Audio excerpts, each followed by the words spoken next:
We are still up at Vermilion on the fishing opener weekend, and we're gonna take a break from Lake Vermilion on one of our days up here and go chase some panfish.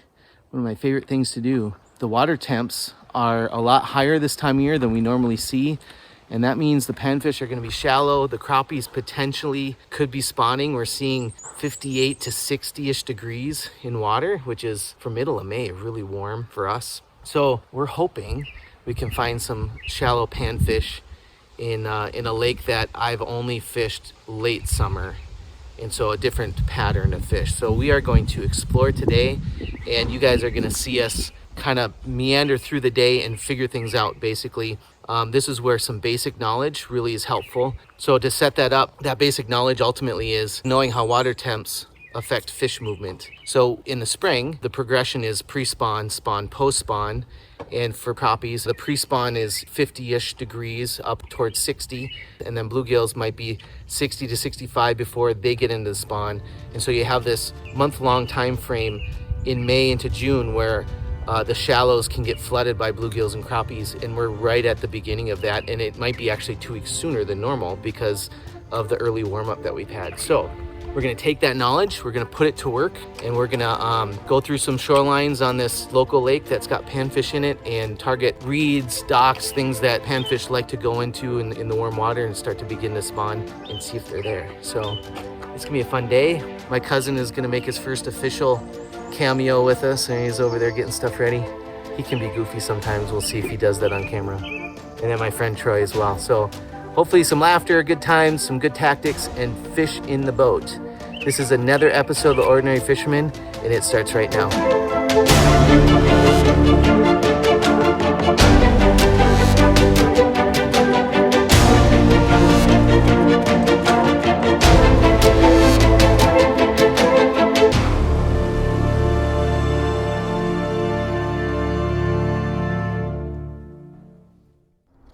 No, I put the camera on there just now. We'll film Troy's backing up abilities. We'll see how good he is. I'm bouncing around. Plug's in. Can you see it? Oh, right. It's there, isn't it? Ah.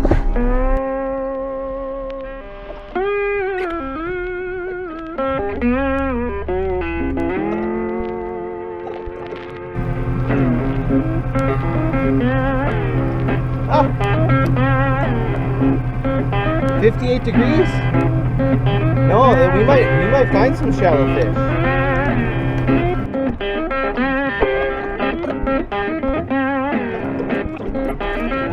Alright, so this is a small lake by Tower, Minnesota. I call them puddle jumper lakes. It's got one main basin in it and lots of weeds around the rim. And we're going to be looking at docks and reeds mostly for the structure in the shallows. So we'll talk about that as we fish, and we'll also make fun of Jeff. That's not hard to do. Who's trying not to show his face. This is covered his face up completely. I'm the undercover fisherman. The undercover fisherman. You're the ordinary fisherman. Jeff wants to find out whether we catch fish first before he shows his face. And I'm the masked fisherman. I found out today or yesterday that he doesn't even watch my videos. Oh, that hurts. A family member who I fished with my whole life doesn't even watch my videos. I've watched the Tennessee video. He watched one, the Tennessee video.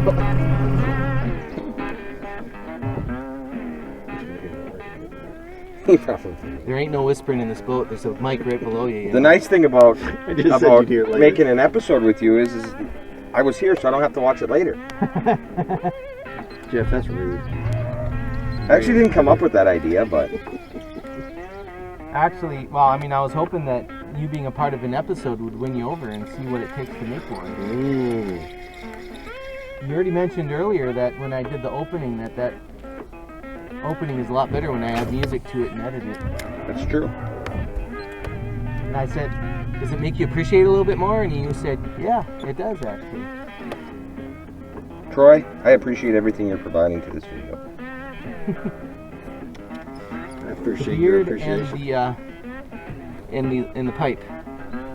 And Jeff is the pop and the cigarettes.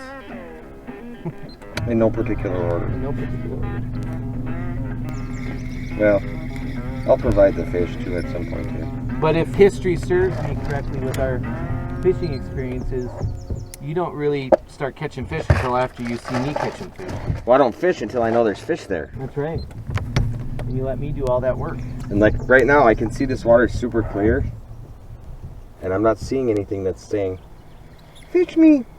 Which means we might have to do the deep weed edge thing. Might have to adjust, pivot. I don't like adjusting. Troy's not good at pirouettes. That either. Let's just be honest. In a skirt, my God. I can see you in a skirt. What is it in it? I can see that I'm going to run out of video because I need to just keep the video running with you guys talking. Can we mute that mic something? Oh, he would be so mad. Just have to look at it. Come on, buddy. Is it sitting there? Oh, he's looking. Eat it. There it is. There you go. And he's a good one. That's a nice crappie. Holy smokes. It's a beautiful crappie. Wow. Wow. Like this guy is almost trophy size. Holy smokes. So, the initial plan was, with the 57-ish degree water we're seeing, was to hit these shallow reeds. And with the really clear water, we're able to see really well. And I saw this guy down there and targeted him and eventually got him to bite. The hat is a sled. So it is super fun to have some basic knowledge that can put you in the right areas to find these fish and have it pan out on a lake that you really don't know that well. Hopefully you're really onto something. Gosh, this is like he's heavy. That's a 14-incher, I bet. No, he's going to be 12 and a half, maybe. Think so? Yeah. Yeah, right there. 12 and a half incher all day long. He's going back. We got plenty of fish from the opener the other day. Well, over 12 inches, I wouldn't keep him anyway. But this guy gets to go back and spawn. Spawn, baby, spawn. No, he surprised me. He surprised me. There's another one. Just creeping along in these reeds. Another solid 10 and a half incher here. This guy was aggressive. He came right in and smacked it. Or we've had to work for him. So we're on a pattern here, definitely. Obviously not all the crappies in this lake are shallow yet, but there's a good portion of them that are worth chasing, and we're sight fishing them. And once I get this hook out, I'll show you the rig I'm using. But we're just using my bobber rig here, which is one of the smaller sail bobbers. I love these things because when we're in calmer water like this and I cast into a spot, I can pull my line and it will jerk that bobber sideways, which will end up giving life to my jig, right? And being a really light jigs, these are 16th ounce, 32nd ounce, and even 64th ounce. Those are the weights I like to use. It's not heavy enough to pull this line through the slip bobber. So then I end up putting a swivel in the middle of it, and I use bigger ones because it's just for weight. But what's nice about it is I can use 6-pound test line on my rod, which ends up helping this being more versatile for other things if I want to, like I used it for walleye fishing this weekend actually. And then I use 4-pound leader below the swivel for crappie fishing and stuff. But that 4-pound test helps you pull through these reeds. And what we're doing is we're just casting into pockets of these reeds as we've been sight fishing and finding them and seeing that green shadow of a crappie down there, and trying to put this jig right in front of their nose. And some are a little lethargic and we got to work for them, and some are being a little more active and actually just coming in and smacking it and you're watching the bobber go down. So that's what we're doing. And with the water temps where they are, it's worth staying shallow. We're seeing enough to keep working at it. So having fun. Let's get a few more here. Make a better episode out of it. You know, Yetis come in an unbelievable range, size. There's uses for everything. For the Yeti? For the Yeti. We're Zoshi Rushi people. You want me to do a Zoji commercial? I'm in. Yeah. Well, I've already done a shameless plug for Zoshi many times. Things are phenomenal. Actually, the borderline magic. They are. Oh man. You don't want that. Is there fish out there? These two crappies. Good. Yeah. I'll be there in a sec.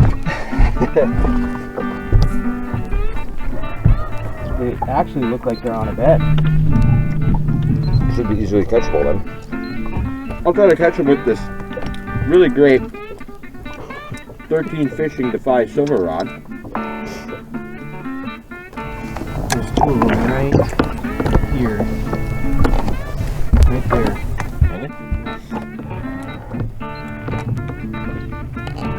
This isn't exactly what I had pictured for here, but like, I'll take it. I like sight fishing. That's exactly what we're doing.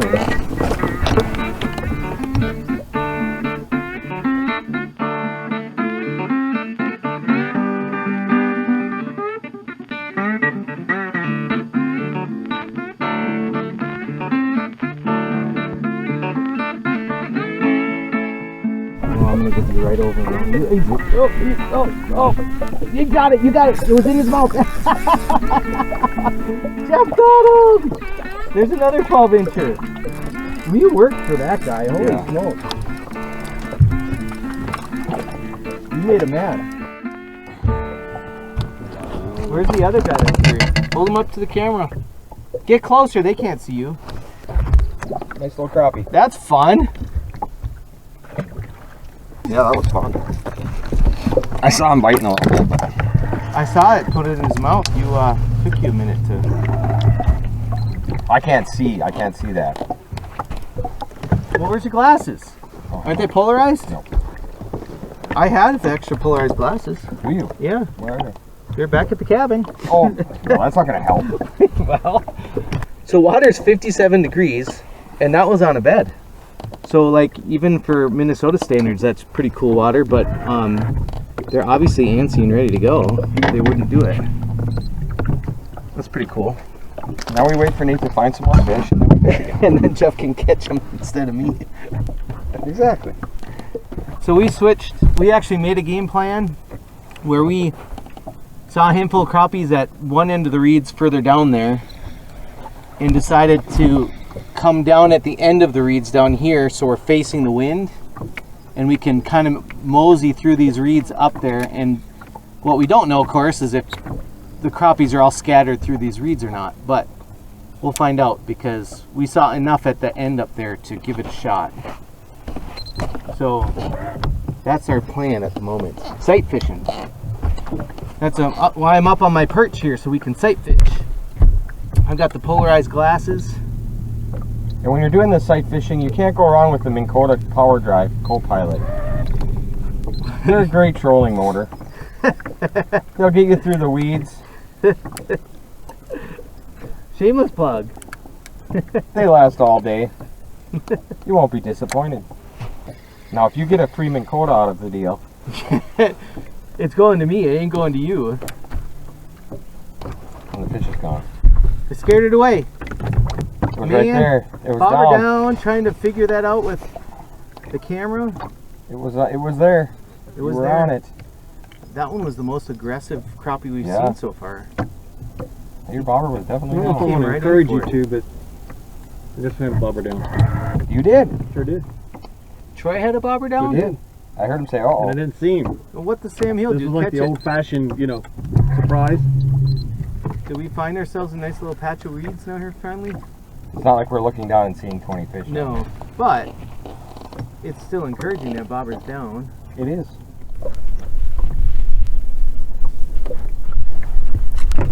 There you go. You saw that one, you Oh, I stinker. watched him. I watched him the whole time. He was there. I had to work him. Thanks for giving us a heads up. Well, I wanted to have a stab at it first. If I missed him, I would have told you. See where we rate, Troy? I'm putting you on fish. Stop it now.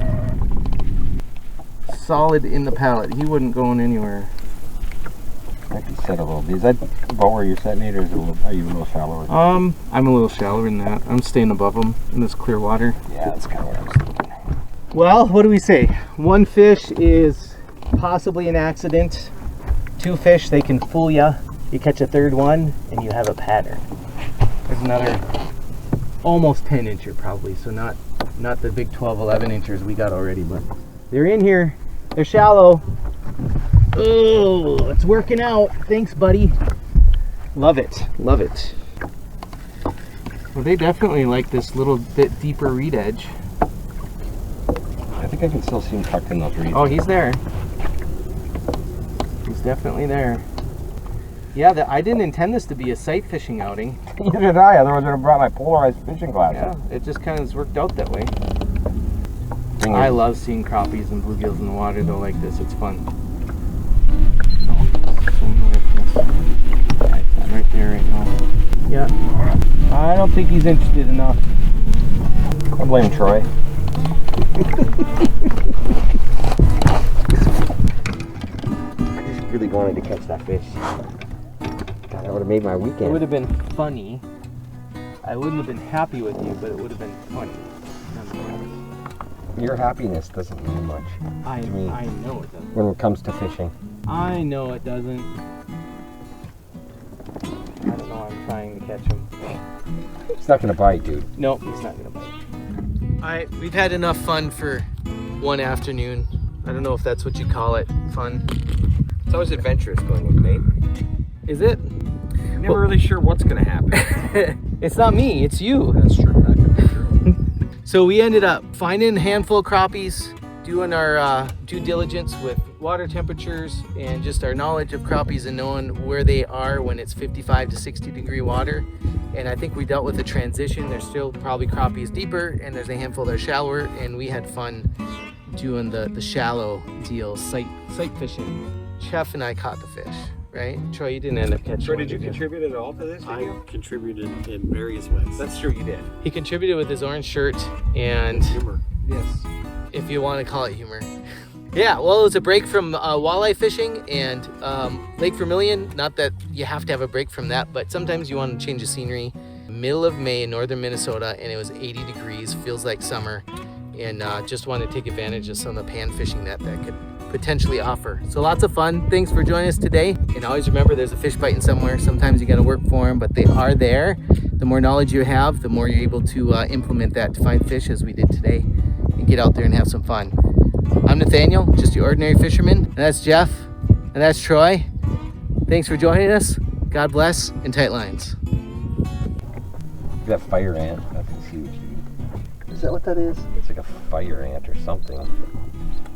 It's got wings on it. Just upset Ken. I was going to say termite. Termite. Hey, Terminex came on board this year. They're providing us with all our termite control. Always glad to have them aboard. Get it aboard. Yes, I can. That was a great pun, actually. I'm so happy with that pun. This whole advertisement angle has just been a ton of fun with this video. Well, Except that I haven't got it all on video. No, that's fine. It's been a ton of fun for us. I know it's unfortunate. It's just the whole idea of making fun of all the movies with the product placement stuff. Right. It's kind of funny to pretend like you're in one. It's just great. We should totally like hold our Coke cans up, Right?